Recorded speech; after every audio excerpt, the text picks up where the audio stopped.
there's so much valuable material that comes out of this that I really want all of this to be documented and archived. Because what I do is I go through with video editing software, because there's so much powerful stuff that comes out of us when we start to join in these deep conversations, Okay. especially mental health. We've got to talk about mental health, especially in light of what happened on Sunday. And that's what I'm going to bring up when I start the Zoom call. We had a suicide on Sunday. His name was Yeah, James I Clark. saw that. I Yeah. was he in a, To of course. memorialize my friend Jim, and how we're going to flush this out this evening. Yeah. These are under discussed topics, and it's kind of taboo in the course community, because everyone wants, who wouldn't? And I say this in kindness and gentleness. Everybody wishes there were no shadow. We could just go straight to the light.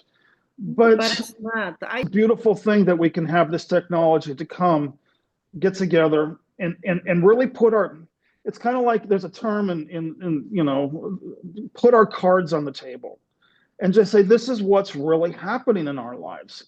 And that's where the magic happens. That's where we just get honest. Like I often say, I'd rather us be honest than be spiritual. And as soon as we start getting honest, then, because I hold the symbol of minister and I've got this footprints in the sand behind me, that's when Jesus comes into the room and he starts to get underneath us and he says, great guys, you're bringing this is what it looks like to bring darkness to the light. So I'll carry you through this, but not in an abstract way. It's practical. This is Yes, what I'm yes. doing. Hi, Deb. Hi, Good to see you again. I'm sad. Well, we're going to flush it out today. I know it's hard for all of us, but if I'm going to be in an integrity and I'm going to call it real talk, we're not going to sit here and, la, la, la, la, la. I really like to flush it out because, his suicide, I want to create some meaning out of it. I've got it on my records. And you know what I had to do, Deb? I had to edit out most of his testimony because he was in so much pain. But I did get back to him after the Zoom call, like I promised. But he never returned my calls. I still don't know exactly what happened. He just disappeared. Here's what I want to do. I want to read. I actually wrote an essay for this specific Zoom call. I would like to read the tribute to my friend Jim. Okay, James Clark, but Jim. And then let's take the Zoom call in any direction that we feel to go. But there's going to be a lot of topics in this essay that are pretty powerful. But I think flushing it out is in our best interest. So here we go. Tonight's Real Talk asks us to go where many in the Course in Miracles community would rather not. We're going to talk about suicide, openly, gently, and with integrity. Because last week, our friend, James Clark, died. I don't claim to know every reason why, and I won't reduce a complex life to a single cause. I do know he came to us for help, and what we were able to offer didn't meet what was needed. That reality hurts, and it calls for honesty and love. There may have been contributing factors. He had been prescribed a benzodiazepine. In some cases, these medications can move from helpful to harmful, intensifying anxiety and requiring a careful, medically supervised taper. I'm not a physician, so I will not speak beyond that. What I will speak to is another dimension we must name together tonight, and that is called the shadow. Many of us carry trauma. The ego often formed to protect us from pain when we were young. On a non-dual path, we're being asked to unwind what we believed keeps us safe. And this is no small task. When you truly commit to ACIM practice, you're not polishing concepts, you're dismantling the identity you made. When the ego senses its undoing, it can resist with ferocity. The Manual for Teachers in the Development of Trust describes phases like loss and unlearning before genuine peace dawns. That inner struggle can become so intense that death may appear to the mind as a way out. This is not a criticism of my friend James, nor of the course, nor of any community, but this is an invitation to tell the truth about what real practice can ask of us. Faith and bravery are hard to summon when the scaffolding of ordinary life feels like it's being stripped away. If medications are complicating things, the climb can be even still harder. So, to honor the life of James Clark, we're going to bring all of this in the light together. If you've ever tried to give up a dependency, you know you can't white knuckle it alone. Withdrawing from the ego strategies can be even more disorienting. That's why programs like the 12 steps are built on companionship and accountability. On the ACIM path, we need that same kind of steady net, mighty companions, clear structure, and when appropriate, qualified professional support. Spiritual insight and practical care walk hand in hand. The loneliness can be egregious. I know, because I've been there. Too often we paper over struggle with platitudes, what people call spiritual bypass. We hide the shadow as if it's shameful, but shame is of the ego. The shadow is not a failure. It's a doorway we must pass through with help. Dark night, eye of the needle, cocoon, call it what you will. It's the threshold between the self we made and the love that is our reality, where the next step is taken not by theory, but by trust. Listen, you guys, I don't have all the answers, but I can show up as a minister to hold on an honest, safe space tonight. We'll speak about the real cost of waking up, the danger of glossing over the shadow, and the kind of companionship that can tip the scale from despair towards hope. Alongside prayer and forgiveness, we'll also point to resources, clinicians, crisis lines, and concrete practices. May our willingness to look with the Holy Spirit transform pain into purpose, and may our care for one another be the way we honor our friend James Clark's legacy tonight. How was that, everyone? But the general gist of this Zoom call is the shadow. When it comes up, we're led by our conditioning to believe something's going wrong and we need to push it aside. We need to combat it. We need to go to war. And the Course in Miracles is asking us something different. It's asking us to say yes and to trust that it's coming up for healing, not because we've done something wrong. This is a very courageous path, everyone. And I'm really grateful you all showed up so we can flesh some of this out together. Because in this essay, I talked about the 12 steps. And, you know, in the 12 steps, we were coming down off drugs and alcohol. Well, that's nothing compared to coming down off the addiction to thinking. You know, that's what we're all doing. We're all in a treatment center, and we're all withdrawing off of the addiction to personhood. Deep rabbit hole, huh? I don't tell people, you know, oh, go pick up A Course in Miracles. It's a fun book. No, I don't tell anybody about A Course in Miracles. I say, the Course in Miracles will find us if we're ready for it. It's a sacred text. It's got legs. And if you're ready for it, it'll follow you around and won't let go of you. Yeah. We can't, and the other thing we can't do is we can't do it by sitting around, you know, oh, this is a fun, no, I've been A Course in Miracles too. We start that way, and then all of a sudden, you know, oh wait, no, and then the compromising starts, you know, and then Jesus says, good, now that you're really digesting these concepts, now that you really are you know, taking a deep dive, he's going to pull out the thread from the sweater. It's going to start to unravel us. No, I'm getting naked as the sweater begins to dissolve. I laugh about it. We have to laugh about it because this is a. However, let me get you in on the good news. That's where the miracles start happening. That's where the footprints in the sand behind me.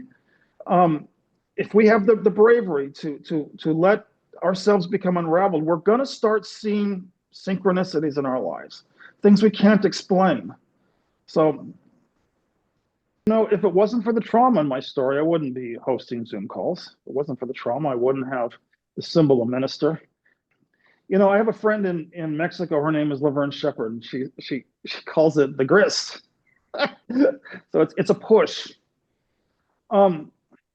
This is not a comfortable path, you guys. But if it were comfortable, then we wouldn't be expanding. See, this is kind of like what I feel. We get pushed outside of our comfort zone, and I think that's a beautiful thing. I like to reach people. This is what I often say. Maybe David Hoffmeister gave me this symbol of minister because I have the archetype of a preacher, because I'm really not that good at Course in Miracles quotes. I wish I were much better at it, but I kind of get the general gist of what it's saying. And here's what I know about Jesus. I don't think he hangs out in Planet Easy. Oh, things are going well in my life. Oh, I've got a steady job. Oh, I've got my kind and loving family. Oh, look, Jesus is in here. So, I'm sorry, but maybe that is true. But I think Jesus spends more time with people who are really struggling, who just cannot take another step. Get down on their knees and just say help. And that's why I have footprints in the sand behind me every Wednesday. Because now I can't say that's an ultimate truth, but I know that's what my story looked like. I'm a 12-stepper from way back, and we had we used to have these wonderful slogans on the wall that would ground us, and the one that I liked the best was, "I can't, he can, and I think I'll let him." Let's kind of see if I can bring this back to my friend Jim. There was not much I could do for my friend Jim. Except take his calls, which we all did for almost over a year, as many as I could. Those are hard calls to take when someone and I think a lot of it had to do with his prescription medication. He was in so much suffering, it had to. I couldn't really untangle it, but he was crying for help, and For me right now, I'm doing better than I've done since, and I just looked at the calendar again, and it wasn't the 23rd, it was the 30th. The 23rd was the first time I came on with you, and I had gotten that ticket, and I was in the AA program. There's a statement called self-will run riot, and my closest people and I had been working, processing, reading the course. A year and a half ago, I started listening to Luigi, which reintroduced me to the course and every single lesson on speed dial, like on hyperdrive. And my original introduction to the course was almost at the beginning of getting sober. And I had gotten sober in the AA program in the 12 steps. So I was an extra though, and had to do the steps in AA and NA and Codependence Anonymous and adult children. I did it in every which way I could, just being obsessed with the diagnosis. But then I got introduced to the course. And the thing is, the course was in my life way back in the 80s, but I couldn't ingest it. It was way too hard. I knew it was truth.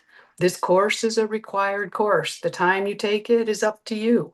But I don't believe the course is specific to the book ACIM. The course is our life course to get rid of separation from God and become one with God. I and the Father are, the Father doeth the works is the way Jesus put it. So the course is about a life path for me, and it's wisdom that is the same wisdom in that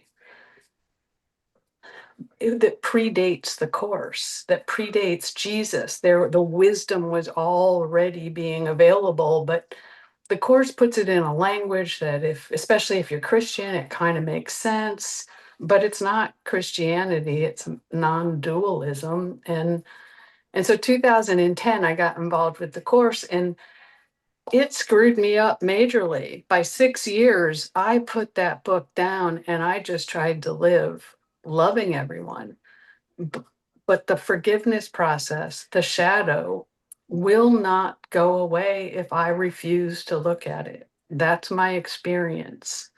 AA is a hard path because most people get well enough to stop crying and don't understand why somebody else has been crying for 2 years. And I got a lot of feedback that I felt shame over this experience, and it just wouldn't go away, but the trauma was there.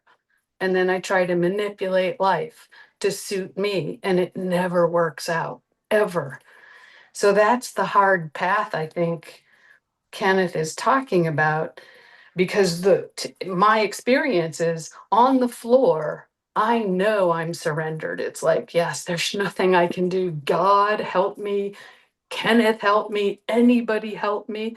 But as soon as I get a little bit of oomph under my belt again, I'm creating a self, recreating a self. And So I got very spiritually, I did the bypassing. You know, what the ego thinks compared to the truth is never, they don't reconcile. They're two entirely different thought streams. And I can sense it and feel it. But I got that on recording. By the way, you were channeling. it I recorded it. happens. I know it does. I'm in it, like now when I stop, I'll break out in a sweat. It pours. Don't you love this technology? Press the record button. I can't wait to get my video editing software. Oh, look at Deb. Oh, I'm gonna make a shirt out of it. All right, let's flush that out, Deb.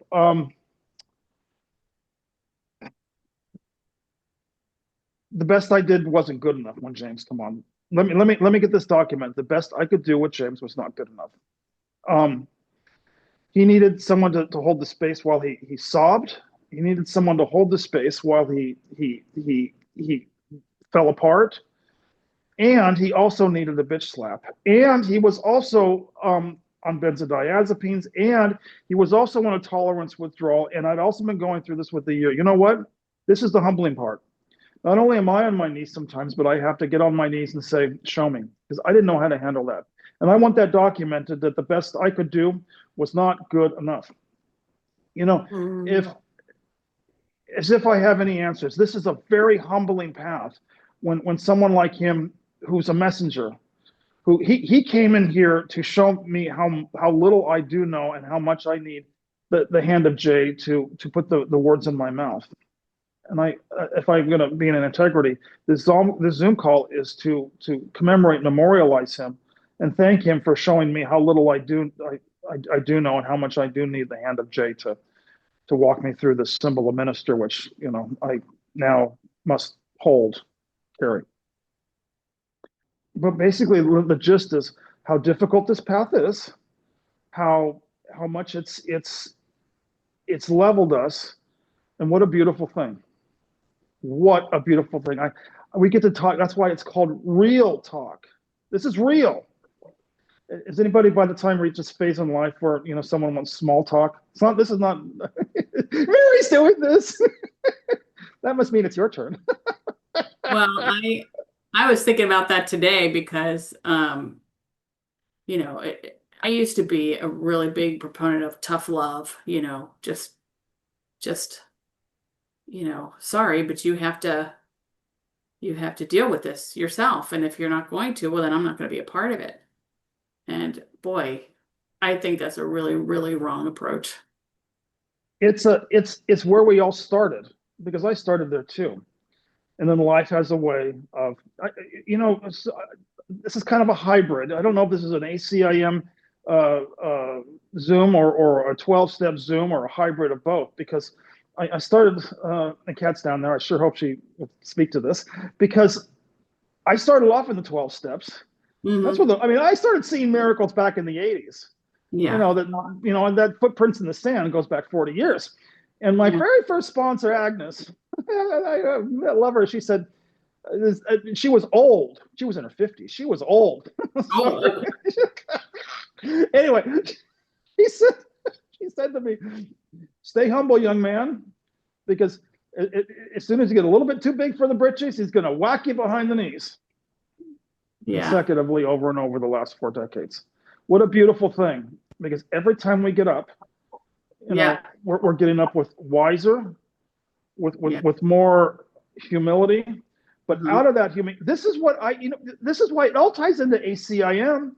Yeah. Go through the darkness to get to the light. Exactly That's right. what it looks like, because every time we stand up, we carry more light because there's less of us left. Mhm. Is that kind of tying this into A Course in Miracles? Less of Well, the identity left, but more of absolutely. the light.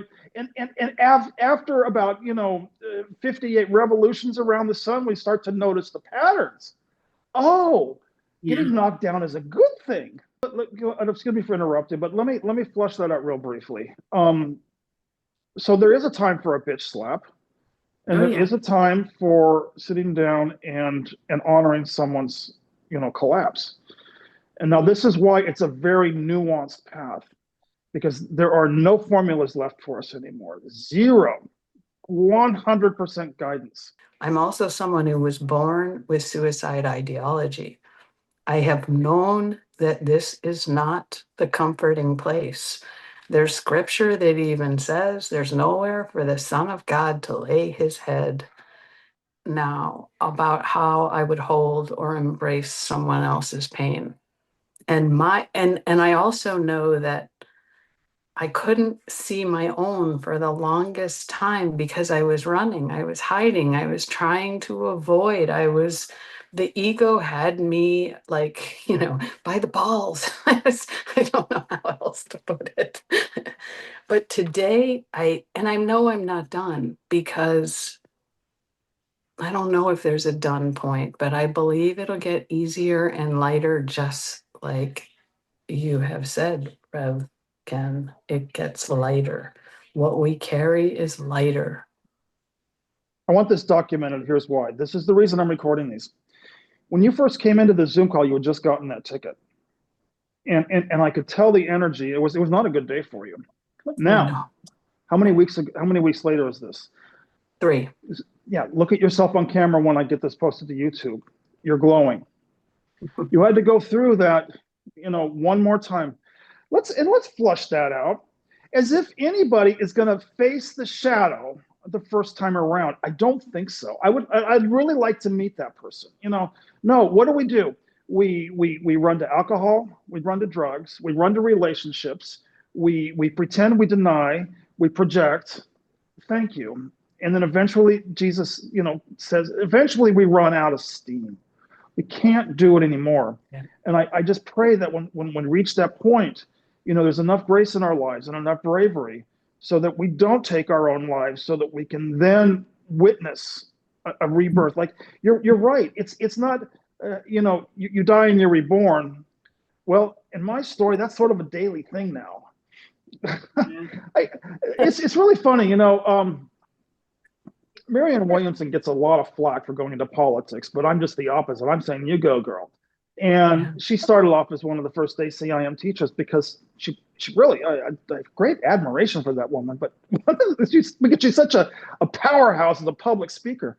But she said to once when she was speaking on her course practice, she said in her youth that she just kept getting knocked down on her knees over and over and over. And finally, she said to herself, Marianne, maybe it's best if you just stay on your knees. Yeah. Yeah. That pretty much sums it up, doesn't it? It does. Yes, absolutely. But you're seen as weak, you know. There it is. Let's unwind some of those. The crazy mad voice inside of our head talking to itself. You're weak. Buck up. You need to be strong. You need to know what to do. There it is. Ego, spirit. I know what nothing means. What do you mean you don't know what anything means? Buck it up. That's for guineas. Silly. Right. Two voices. Right. And I think sometimes when you go through that kind of pain, and I don't know if that's your experience, but then you tell yourself you're weak. You think others might see you as weak, and then you say nothing and you do nothing and you stay there. Okay, this is good. This is really rocking and rolling here. I brought it up before in the Zoom call. My friend Dale Crow, who I was just so close with for over a year. We were pen pals almost daily. He was in prison for murder. I saw that whole Yeah. thing. Remember, he even had a name for it. He called it the burn. The burn? The burn. He said, Kenneth, you've got to just sit in the fire of your own demise. And I want this recorded because I'm laughing now. But listen, I speak, I can laugh about it now, but he's dead serious. The man committed a murder. He was in prison for maybe a quarter of a century, and he sat in his own burn, and now he's glowing. He's glowing. There it is. This is the part about the path that people don't want to talk about. That's why I've only got only got 4 people in the Zoom call. I don't have 2,000. Shattered your anonymity. Hi, are you in Mexico? No, I'm in Oregon. Oh, you're back in Oregon. I thought you were still in Mexico. I look. It doesn't look. I don't see any terracotta ceiling above you. Yeah, no. I was thinking just the other day about my experience in the 12 steps and getting clean and sober, and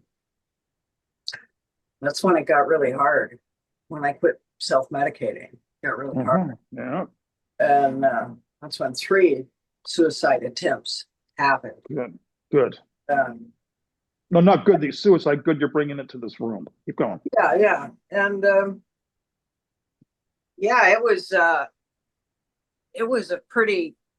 it was years of suffering, actually, because I was believing the committee, the voice that was telling me how horrible I was, just I was worthless. The world would be better off without me. All those kinds of bullshit. Lies that the ego will, when it gets vicious, oh man, it was not my friend. Anyway, this is not a pink cloud. No, it's not. No. But then I finally, it clicked and I got on the pink cloud and I was so grateful. So grateful to have that feeling of peace, and it's all going to be okay. And the voice quieted, and my sponsor had the Course in Miracles on his coffee table. Oh dear. There you go. Oops. And the other day I was telling Rita, I felt such deep gratitude to finally be on that pink cloud, and I feel the same thing now with the Course. I've finally come to this place of freedom with it, and of watching the mind, the voice, and learning that it's not me, and just observing it, and the freedom that comes from that, and the gratitude I have for the Course and the 12 steps. I wouldn't be here without that suffering. I wouldn't be here if I didn't suffer so much I wanted to die. And I wouldn't be in a place where I'm grateful, and I love you, and I love myself. And it's a beautiful path. I got that on tape too.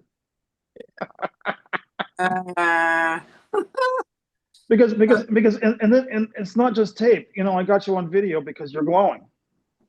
Okay, this is good. I that's why I record these, because look what's happening. Is anybody here familiar with the book The Velveteen Rabbit? Yes. Yeah. Isn't that it? Hair is gone, getting wrinkles, getting a pot belly, and becoming real. It's for all of us. Was it actually written for a child? I don't think it was written. It wasn't written for a child. What is the name?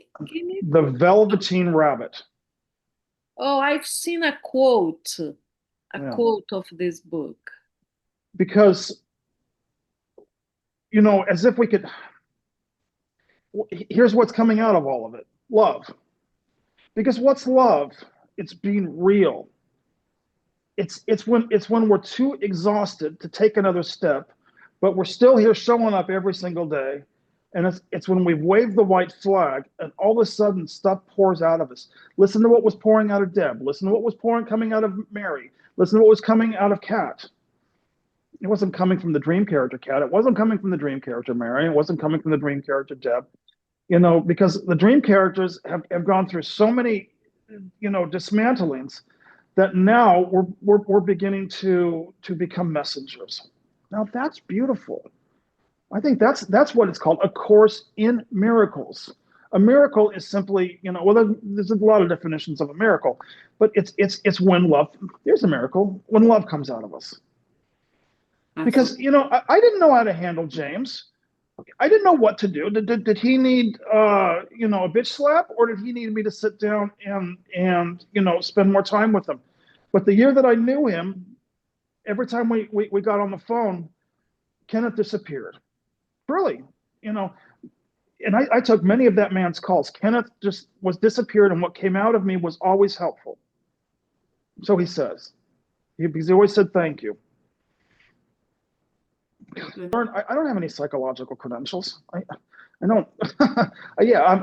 Finance and architecture. Those are my credentials. Who the hell do I think I am? Hosting a Zoom call about ACIM mysticism. I'll tell you who I am. I'm a man who's been dismantled so many times that he finally waved the white flag, and here we are on this beautiful Wednesday evening. Recording all this wisdom. There it is. Kenneth, I'll tell you something. Tell me You're so something. much more qualified to help Absolutely. your friend than many of the therapists I met. I imagine if you went on the street and talked to some homeless people, you'd find a lot more wisdom in many of those people than you would in someone with a PhD behind their name. I know. Many great stories have been told about that. What was the one when Robin Williams and Matt Damon, help me out? Good Will Hunting. Good Will Hunting, yeah. That polished Harvard psychologist, useless. Could not get through to Matt Damon. And I went to Robin Williams and said, I don't know what the character's name was in the story, but he said, "Can you get through to this young man?"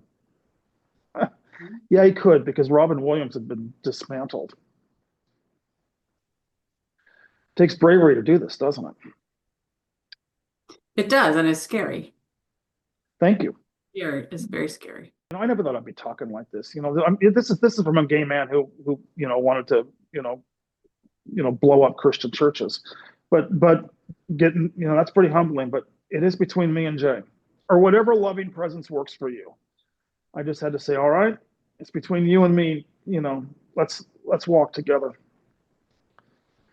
And that's when the ACM. This is what I want documented. Also, I think the ACIM is my. By the way, my symbol of minister comes from David Hoffmeister, and I'm going to be holding onto the ACIM book until the day I die. I'm going to have it in my coffin with me. But sometimes I think we're overcomplicating it, because I'm a student of Keith Kavanaugh, and Keith Kavanaugh was the first one who really got through to me. What the higher levels of ACIM are asking of us: allow, welcome, and invite, and say yes to the ego. The ego comes, early on the path. We're going to take all the daily lessons and try and put the ego into a corner. By the time you reach this age, we're going to have to say yes to the ego, and become, we become the vessels for alchemy. That takes bravery. That's the melting.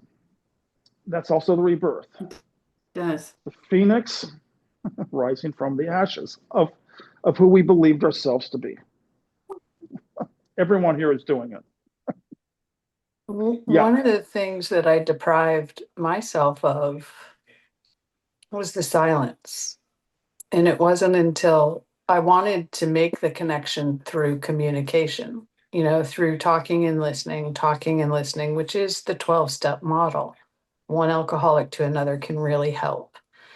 But I have found a lot, like being willing to be in the silence. There's a line in the course, what you are will reveal itself to you. And if I'm the only one talking, I can't hear that. The nuances are endless. Yeah. That's why that's part of the. I've kind of made a joke a lot of times, but I think I'm serious. Part of the reason David Hoffmeister is so world famous because he's smart and he can pick just the right words to navigate us through these nuances. The man's brilliant. Who knows what the man's IQ is, but he's got a grasp of the English language and he can navigate non-duality like a surfer rides a wave. I can't. I have to use Chat GPT to help me. How it works. Rarely have we seen a person fail who has thoroughly followed a path. Here we go. I hosted for years. I did this Zoom call, 12 Steps to ACIM. Because I kept saying, well, this ACIM, this is just the 12 steps on steroids. Yeah, Get a absolutely. laugh out of it. But what's really funny to me too is that different things came across my feed when I was like in high school. Not that we had feeds in high school, but like I loved the writings of Hugh Prather. And I found out recently he was ACIM student, and I'm even vague on whether it was a man or a woman, but it doesn't matter. Like in the 70s, Hugh Prather was, and when someone else said about hearing the voice in the homeless, or I have equally had teachers guide me who were so incapable of normal life, but that's the mosaic of this path that we go on. It's tailor made for us to know the truth. It's tailor made. You never know where your teachers are going to come from. Yeah. My grandson, who just got his learner's permit, wanted grandma to let's go get a milkshake. As I say, ice cream. Yeah, it's been very hot here. It was like, okay, I'm down with that. Let's go.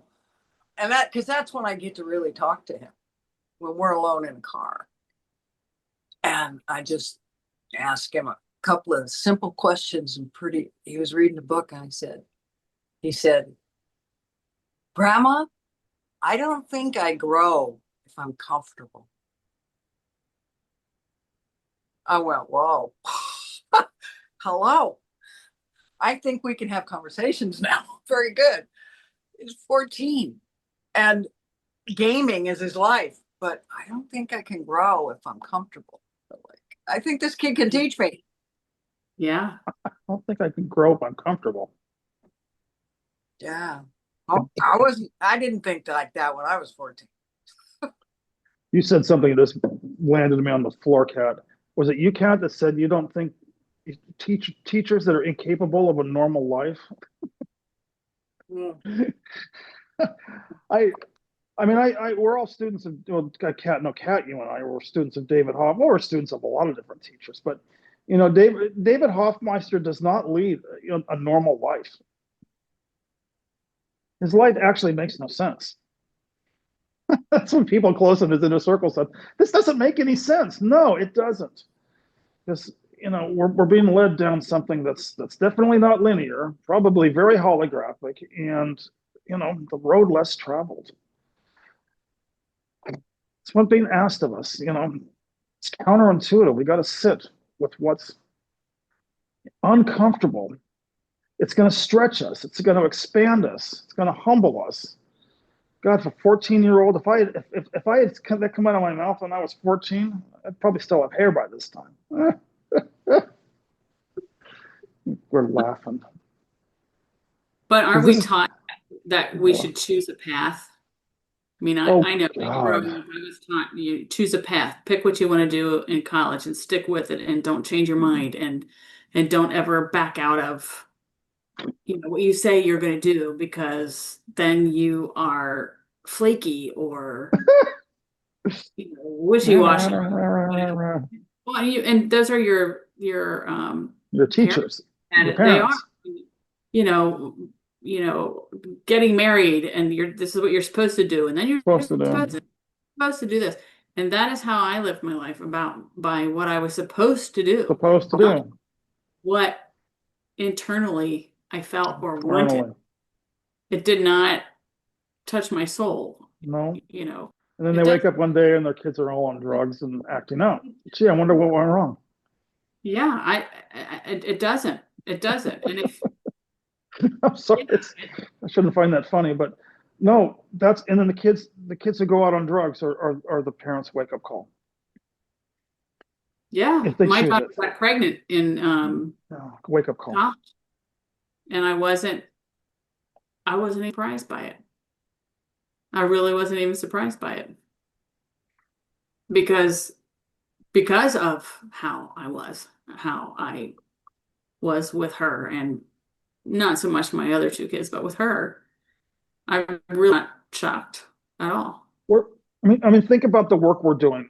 This has been going on for how many generations? It's kind of like that. Was it Harry S. Truman who had that sign on his desk at the White House? The buck stops here. Oh, yeah. And we believe, well, at first the ego says, well, what good's it going to do? What good's it going to? Well, let me tell you, since there's only one mind, it's doing a hell of a lot of good. We think, oh, they're just baby steps. That's complete bullshit. There's only one mind and there's only one ego. And if we can just take the smallest little courageous move towards a shift, it's unwinding for the entire collective. This is deep stuff, but I had the same kind of parenting. I love my mother. I love my father. I would never do anything to disrespect my mother. That being said, Mom, what do I do? Oh, go to college, get a job. Mom, what do I do? Go to college, get a job, get married, have kids. Those are the four things. Well, yeah. Mhm.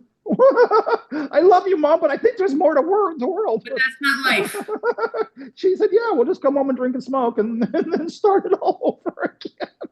Yeah, I want to talk about something that was said earlier. Go for it. That this is really hard and it takes courage. I don't believe that,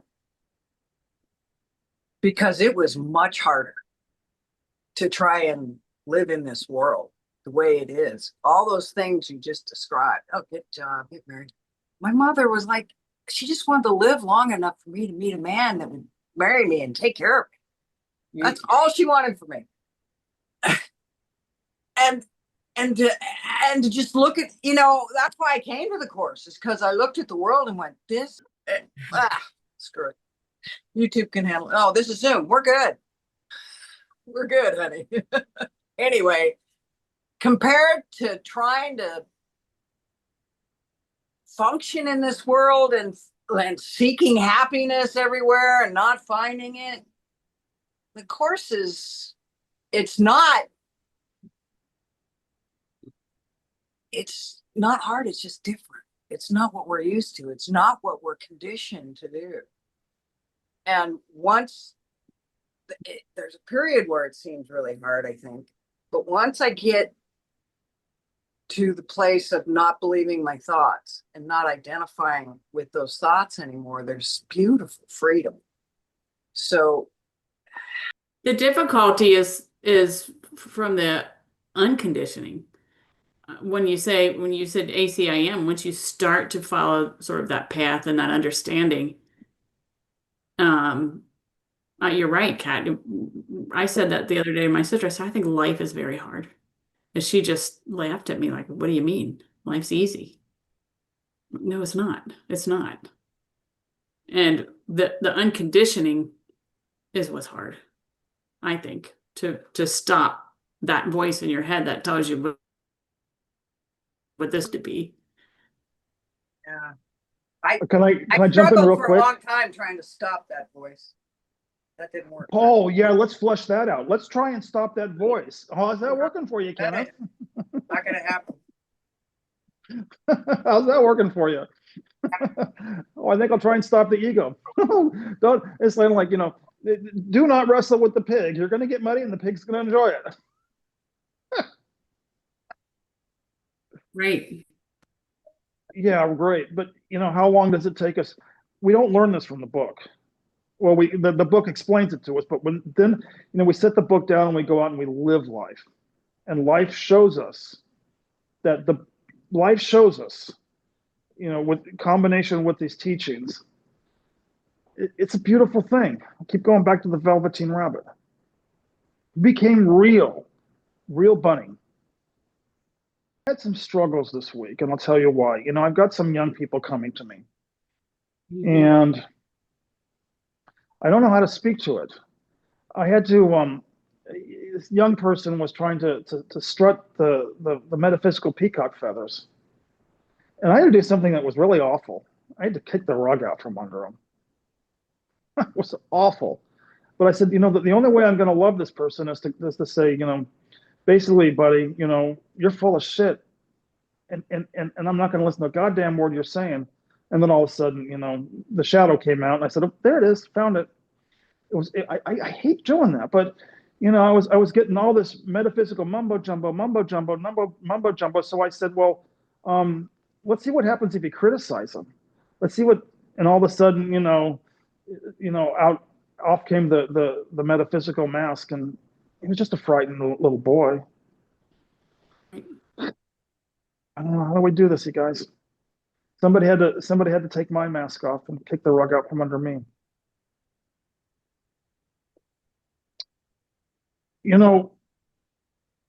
Kat, you called it out. I mean, I was laughing the whole time, but you came up with the name for this call. This is fucked. The world is fucked. Yeah. No, actually, you said this is fucked. Well, I was referring to the world. Okay. The world And- that drove me to 4 attempts of suicide. That internal world. Yeah. Good, and let's bring that up because I want to make this call in honor to James Clark, who succeeded. And how many times have we said, and even still to this day, I say sometimes, I would like this to end because it's so painful. And I've had this, the word suicide keeps coming across my radar, people who are entering my ministry over and over and over. But what I'm hearing is I don't want to end my life, but the pain is that intense. It hurts that bad that I'm running out of coping mechanisms. That's what happened to James. I knew James. James did not want to die, but the pain was so intense. It's like and I'm calling this real talk, like the beginning of the Zoom call. We're not calling it small talk, it's real talk. Because this is what's happening on the path. And I want to have solutions. Zoom calls like this where we get together and we flesh it out. I've had to block a few ACIM teachers who were, this young man wasn't the first ACIM, he was a student. I've had actually ACIM teachers who've just said, you're in your shadow? Well, here's the solution. If you're in the shadow, I've got the metaphysics to solve you. Block. Sorry, because that's not it. Shadow's not a problem to solve with metaphysics. It's an experience to be revered. It's a sacred opportunity to unbelieve. There you have it. When I was You can get to this phase in life, and I realize this voice in my head can't possibly be true. It's been repeating and looping for 58 years. It's not that I'm some sort of master, skillful, sit down every morning and do Byron Katie inquiry work, and successfully do all 365 lessons. It's more that after 58 years, I say this can't possibly be true. No, it's not. It's a crazy man voice inside of my head talking to itself. That's what it is. the first time I was in a treatment center, and like I said, when I got clean and sober, I wasn't medicating the voice anymore, so it was quite loud. I was very suicidal, and they knew it. Everybody knew it. And lo and behold, another guy in the group blew his brains out. And so we had a group about it. How did everybody feel? And everybody talked about how he was a coward, and what a chicken shit thing to do and all of that, Mhm. crap. And so the counselor turned to me and went, Kat, what do you think? And I said, I just hope that he's not in pain anymore. That's what I hope. Because it was the pain. It's not, I didn't want to die. It just hurt too bad. And it had to stop. And I was raised Christian when I was a kid. I pretty much liked Jesus a lot, and I just said, I think Jesus is going to put his arm around me and say, come on, kiddo, let's figure this out.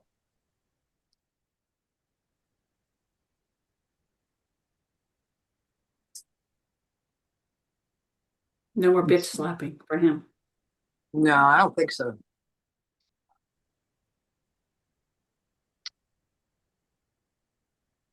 Although Luigi calls it a good Jesus slap. I want to bring Luigi into the Zoom call, and I'll tell you why. He's a breath of fresh air. He uses 4-letter words, and he speaks from a place. When I first started, the spiritual path, I really believed what spiritual teachers were supposed to look like, and thank God for him, because he showed me that they don't need to be polished. They can use 4-letter words, and that was giving him a permission slip to be authentic, and his heart was pouring out of all that. I mean, it's beautiful to have teachers like David Hoffmeister but I call that vanilla. I've never been vanilla.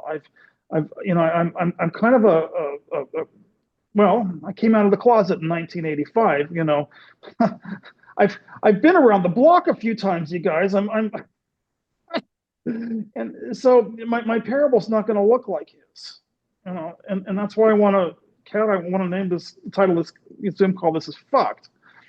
David doesn't title his Zoom calls "This is fucked." He's just like movie weekend, Valaris.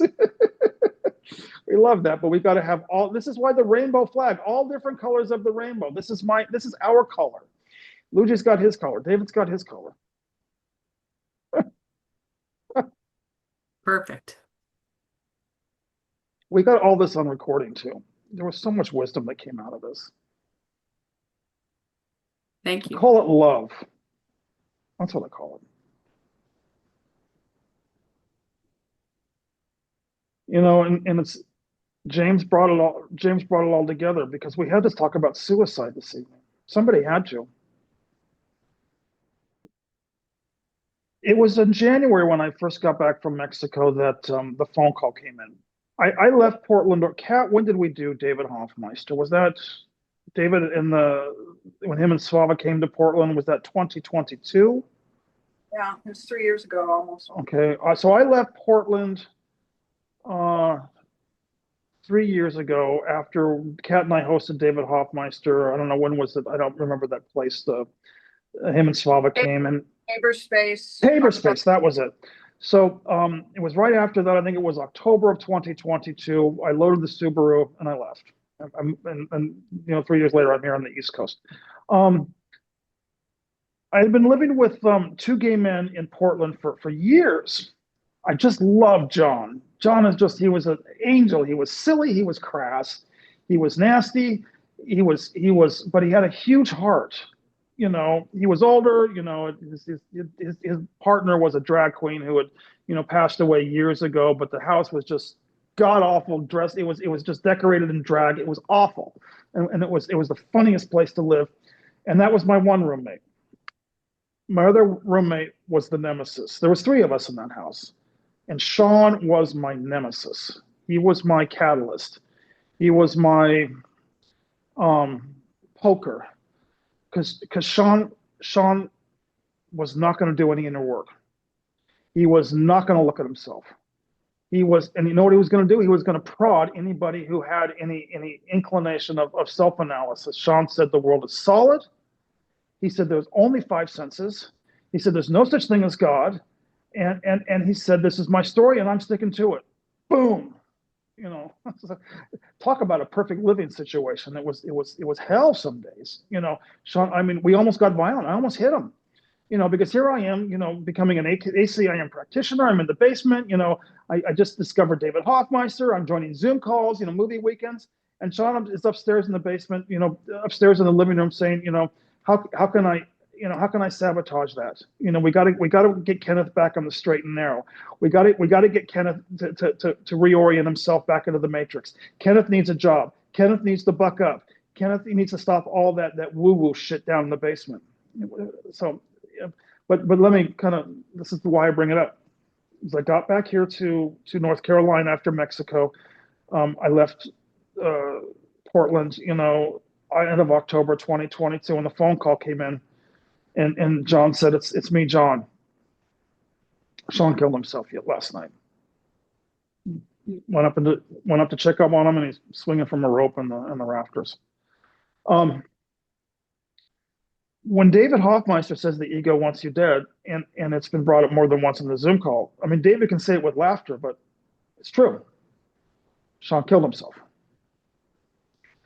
And there's more to the layers of Sean. And then everyone in Portland is, oh, why did he kill himself? Why? And I'm like sitting like, I love. Here's the interesting thing. That man was put in my path for a reason. We were the exact same age. We might as well have been brothers. It was freaky the way that whole thing landed, you know. And I realized we're the exact same age. We come from the same socioeconomic. We have, you know, very similar educations. You know, we probably had the same, you know, star chart. He made one decision, I made another. Contrast experience. You know, he reached the end of his rope, literally, because he was, you know, he hung himself. He reached the end of his rope. And he had just, you know, emailed me, you know, about 3 weeks prior. Usually he didn't email me very often. And usually when it was an email, it was to criticize me for something that was, you know, distasteful to him. But the last message I got to him is, congratulations on your ordination, Reverend Price. Mm-hmm. And then he just said, he didn't give anybody any indication. He just said, I'm done. You know, right before I left Portland, because this is the thing. I couldn't hate him because I had become a student of David Hoffmeister's. And I just wanted to kill him. But because I was a student of David Hoffmeister's, I had to go down to the river, get on my phone, and call for help. And every single time I did, you know, you remember Calico. What's the reflection? What is it inside of you that you're seeing in him? It's hard work. That's what it's called to be on our knees. That's, you know, what Pema Chodron calls eating your own vomit. That's why I'm not going to be a popular ACIM teacher. But that's, you know, that was my disassembly. And out of that was born the symbol of Reverend Kenneth Price and this Zoom call. And we've all got it. In a nutshell, the Velveteen Rabbit. There. See, I delivered a sermon. I'm laughing. We're laughing. We're laughing at this stuff. We're laughing at these tragedies. How about, you know, I instead of calling the Zoom call "This is fucked," we could actually rename it the Cosmic Joke. I like the Velveteen Rabbit. I like the Velveteen Rabbit. All right. Well, we'll name it the Velveteen Rabbit. Rabbit. That's it, you guys. What did it take all of us to get here? What does it say you have to go through the darkness to get to the light? Hasn't this been like the last hour and 15 minutes? Haven't we all just been sharing our darkness? Darkness, this is it. Okay, good. I want to record this too. I was listening to Robert Edward Grant, and if you haven't listened to him, you got to, because, you know, he's now bringing AI into sentience for us. Yes. But he's brilliant polymath mathematician, brilliant mind, and also a mystic, by the way. Yep. And darkness is not the opposite of light. Darkness is simply unabsorbed light. Absolutely.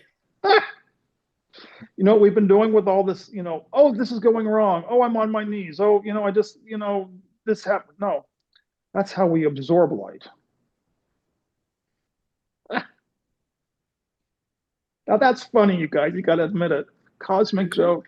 We don't need a stand-up comedian to get a laugh. All Nice right, you guys. meeting you. Thank Love you. you all. Thanks. Bye-bye.